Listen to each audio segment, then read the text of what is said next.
नमस्कार. आज आपण बनवणार आहोत पिवळ्या मूग डाळीची उसळ.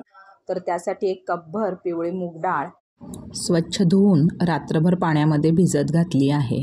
तर ते बनवण्यासाठी लागणारं साहित्य आहे जिरे, कांदा, कोथिंबीर, मीठ, लाल तिखट, तेल आणि आवश्यकता वाटल्यास पाणी.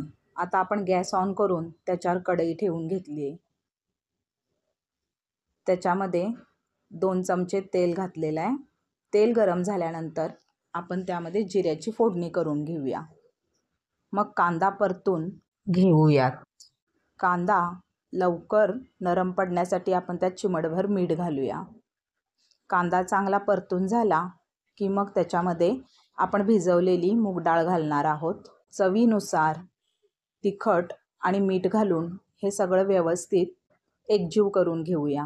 जर उसळ फारच कोरडी वाटत असेल तर त्याच्यावर पाण्याचा थोडा हापका मारावा. त्यानंतर त्याच्यावर झाकण ठेवून 1-2 मिनिटासाठी ह्याला वाफ काढूया. आता कोथिंबीर घालून उसळ आपण खाण्यासाठी घेऊयात. तर गरमागरम उसळ चपाती भाकरी बरोबर खूपच छान लागते. तर सकाळचा नाश्ता म्हणून आणि झटपट होणारी रेसिपी म्हणून ही मूग डाळीची उसळ. माझी रेसिपी तुम्हाला आवडत असल्यास लाईक करा, शेअर करा आणि सबस्क्राईब करा. संपूर्ण व्हिडिओ पाहिल्याबद्दल खूप खूप धन्यवाद.